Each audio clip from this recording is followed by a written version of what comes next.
So I'm sitting there, right? Eyes closed. I'm just minding my own business.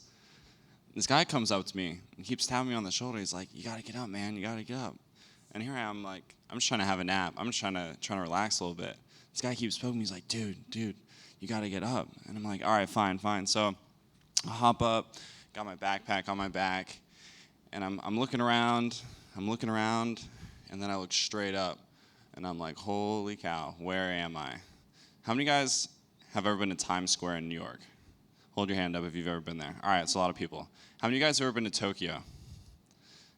Hands up, anybody? So imagine waking up in the middle of Times Square.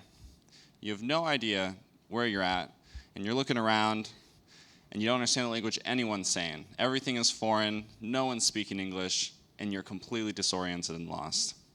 And then, to add on top of that, you look over, and there's an ambulance with 2 people approaching. So, here I am, disoriented, just been woken up from my great nap I was having in the middle of the street. And 2 ambulance people come over to me, and they're like, hey. Well, that's at least what I imagine they were saying, except they were speaking in Japanese, so I didn't know. So me, not wanting to take my chances with the Japanese police, decided to run. And so I ran through the streets of Tokyo for 5 hours. I stumbled, I was lost, my phone was dead, I had no money, my cash was gone, my cards were gone, and I had nothing. And there's nothing like that feeling of truly feeling helpless. And that was something I had never felt until that moment, was that feeling of true helplessness. You know, we're here in our comfort zone. I'm here in my hometown, so I know where everything is. I know I can always call someone for help who can come pick me up. But being in a foreign country, in a city being surrounded by millions and millions of people and not being able to talk to a single one of them, that's pretty isolating. And so I was very fortunate when I opened up my backpack. I mean, fortunate in the sense that I still had my kidneys, right? That everything had been taken except for 2 things. One, my phone, and I'll hold it up here for you guys. Does anybody know what iPhone this is? This is an SE, right? But I'm willing to bet that actually the majority of you guys here have a nicer phone than I do. So my phone was in there, and my camera was in there. And whether that was an oversight by the people who drugged me, or maybe it was intentional to make it look like I hadn't just been robbed, I'll never know. But I'm grateful, because what I did with that experience is I used it to completely transform the kind of trip I was taking. So this happened to me while I was taking a study abroad trip, and I was in Japan. I was in Tokyo. And this happened on my first night there. So I was going to be there for about 12 days, right? I had this lavish trip I was going to take. I was going to eat sushi from all the nicest restaurants. And the first night I was there, I went to a bar. I was given a drink that I didn't see poured, and I was drugged. It was about my second drink, and I woke up the next morning and I couldn't remember anything. All I knew was that $5,000 was missing from my bank account, and there's no way I was going to get it back. Fortunately, I was traveling with a friend. And this friend, he could have been like, man, you're a loser. Obviously, you don't know how to travel in a foreign country. And he could have ditched me. Like, he owed me nothing. Instead, his name was William. And he helped me through the remainder of my trip. And he could have, been annoyed. He could have been like, dude, come on. Like, how could you be so careless? How could you be so useless? Because that's how I felt. Because there's nothing more demoralizing than going on a trip thinking you're going to have this baller vacation and waking up the next day and having nothing to your name. I had $0 in my name. And so it changed our trip a lot. And so the things we were planning to do, like go to these fancy restaurants, eat fancy sushi, those weren't actually the things that happened. The things that happened instead were the cheap things. We rented bikes, single-speed bikes for $5 a piece, and we rode them for hours. We rode them up on hills. We took them way, way, way further than we were allowed to take them, but we explored, and we saw parts of Japan that you wouldn't normally have seen if you were just going for the tourist attractions and for the nice, expensive stuff. And fortunately, because I had that camera and because I had this crappy iPhone, I was able to make this. I made an hour-long documentary of the remainder of my trip there, even though I didn't have any money or really any kind of idea where I was. And so the moral of this story, or at least I took 3 things from this. The first thing is never drink a drink that you haven't seen poured. That's the first thing, okay? The second thing is always travel with friends and travel with people that you trust. Because at the end of the day, I mean, you can travel alone, but having a friend next to you makes the whole thing way better, and they can help you take what could have been a really bad experience and turn it into what was probably the most amazing trip of my entire life. The third thing is storytelling and video. It's about the content, and it's not about the equipment. Although having nice equipment helps, I will say that. So a little bit about me. I'm the third partner of Maximum Lawyer, although you guys probably have picked up on this point. I'm more like the third wheel, right? I'm also the owner of Phantom House Productions, so it's a video company, and I shoot video mainly for attorneys, but I dabble a little bit in shooting music videos for bands, because that stuff's fun. I'm also a full-time student at University of Missouri St. Louis. I got a full ride there, so I still live at home, and I run my company out of Jim's office, and I like to travel, and I like to get to know you guys through the Facebook group. And so that's kind of how I got into this. Was I was an intern for Jim, and I worked my way up. So let's talk a little bit about video. I'm going to make this quick, and I'm just going to hit you guys with some of the basics so that you guys can understand a bit more about how to shoot video specifically for social media and for web. And also, I'm going to have a couple minutes at the end for you guys to ask me questions. You guys can ask me what camera to buy, stuff like that, right? So I'm going to talk about codecs real quick. So whenever you shoot something on your iPhone, it's shooting in the QuickTime codec. And this is Apple's codec that they use for their video files. And this is fairly uncompressed, and these are typically pretty big files. MP4, anything that you watch on YouTube, Facebook, basically anything that you are watching on the web right now has been compressed into MP4. And basically all that means is it's taken the big video file and it's compress it down to the bare minimum amount of information that it can be and still be a watchable video. And that's why if you've ever, well, you probably haven't, but if you ever try to modify a video file like that, it usually doesn't look very good. One of the reasons why videographers buy expensive cameras is because you get bigger files and it gives you more flexibility in what you can do with the color and stuff like that. A lot of people ask me, how to pull audio from video, or they'll be like, hey, here's this video, can you pull the audio from it? Can you clip this down? Can you repurpose this? One of the biggest tips I can give you guys is to download the Smart Converter app if you've got a Mac. If you have a PC, they've got all kinds of apps like this that let you take video files like MP4s. You drag them into the app and you say, I want an MP3 file, and it pulls it out as an MP3 file for you guys. Audio. So one of the interesting things I've learned, I couldn't track down the study, but I read this somewhere, and I think most of you guys will agree this is true. Most people will tolerate low quality video, but very few people will listen to more than about 20 seconds of video with really bad audio. And the reason for that is because our brains have to work really hard to process audio and process what people are talking about. But we don't have to work as hard to figure out video, right? I mean, if you squint, you're like, all right, yeah, this is basically HD, right? So one of the things I recommend, especially if you guys are shooting a lot of videos that's primarily the content is you guys talking about something important, I strongly recommend getting a lav mic. So Audio Technica has a great one. This is one that me and Jim use for all of his videos. It's the ATR 3350. And they just came out with a new one that's got this little dongle that lets you plug it straight into your iPhone.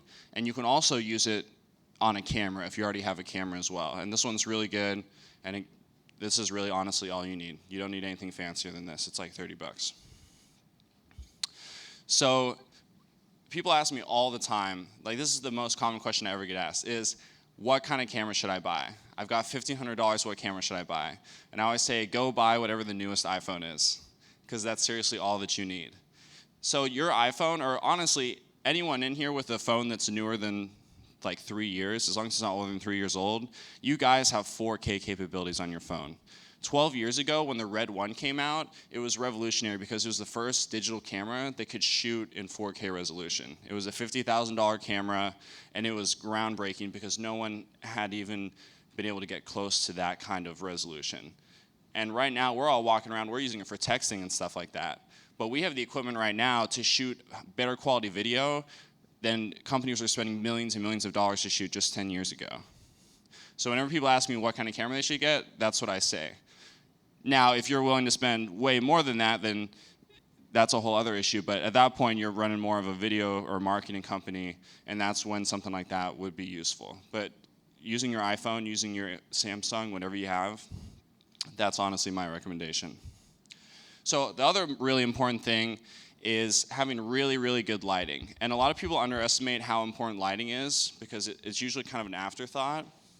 But your video, it doesn't matter how good your camera is, your video is going to look bad if you don't have good lighting. You could go buy a $100,000 camera and your video is still going to look awful if you don't have good lighting. And the reason for that is the lower the amount of light that's in the room, the harder that your camera has to work and the more it guesses what it's actually seeing. So that's why you kind of get that noise when you watch really dark video, kind of the speckles on the screen. The reason for that is because your camera's trying to guess. The sensor's just kind of grasping at straws, trying to figure out what it's seeing there.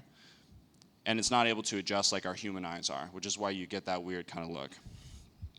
So what I recommend, Newer makes great lights. They're really inexpensive. These ones are actually the ones that I use. The reason why is because they're really portable. You can throw them in a suitcase, and I use it to fly all the time. You put them in a carry-on.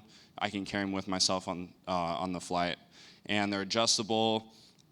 I don't recommend getting photography lights because they tend to be really bulky and kind of hard to move around, especially if you've got a home office or if you don't have a dedicated room for this, for the video that you're shooting. I strongly recommend getting these kind of lights because they're going to be way easier to move around and use. So if you guys are interested in shooting video, come talk to me. I've got a little virtual reality station set up in there that we can mess around with over lunch. These are my emails, my phone number. Does anybody have any questions? I left a couple minutes in here for people to ask questions about video, so let's just go rapid fire.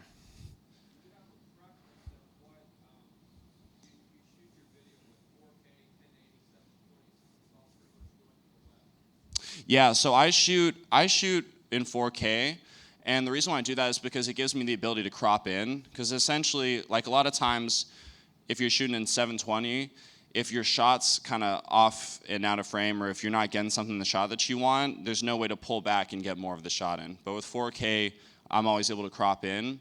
The other thing is that even when you're shooting in 4K and you're exporting to 1080 or 720 on Facebook or YouTube, the compression process that they use, you're still going to get better quality 1080 because it's down-resing from a higher resolution, and so more detail is retained even though it's dropping resolution. That doesn't happen when you upscale. Go for it, Larry.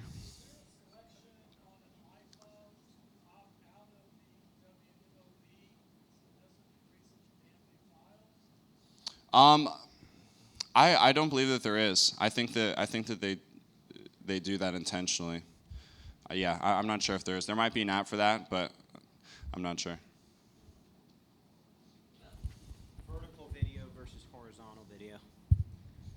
Yeah, I think right now we're seeing, especially with Instagram TV, I think more than anything, what people should be doing is assuming that their video is going to be going into square video, because that's pretty universal across Instagram, across Facebook, across, except for maybe YouTube. But assume whenever you're shooting something that if you cut off the sides, or if you're shooting it vertical, if you cut the top and bottom off, assume that the only thing you're going to get is that middle square, and just take it from there. Because regardless of what platform you're posting it on, ultimately it's going to get cut down to that most of the time. So if you have important things that are out of frame, a lot of times they're not going to make it in. What editing platform would you suggest? If you're just doing basic stuff, I would recommend, if you're on Windows, I like Premiere a lot. And actually Premiere Rush is probably even better because it's like a simplified version of Premiere. If you're on Apple, I would recommend iMovie or Final Cut. Thank you. Any like tips for lighting when you're doing outside, like with live videos, Yeah, so actually the best kind of light is natural light. So the best kind of light is if you can shoot by a window in your office, that's actually going to be the best place 90% of the time. Shooting outdoors, it's kind of hard. What I usually do is whenever I'm shooting with clients, I'll wait for it to get kind of sunny and then wait for it to get cloudy, or try to shoot in the shade, because that's kind of the optimal balance. So if you can find somewhere that's in the shade, that's what's going to be easiest on your camera to try and pull in, because there is such thing as too much light, because then the sensor is getting overwhelmed and it's hard for the sensor to process all the light and still give you an accurate image. So yeah, I would look for shade, Like cloudy days are the best. You can ask Tyson. We waited hours for it to get cloudy so we could go shoot.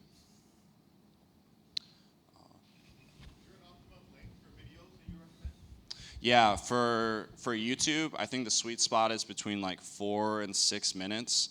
And then Facebook varies, and so does Instagram. Instagram should be a minute or less. And then Facebook, it can, I'd say under 3 minutes.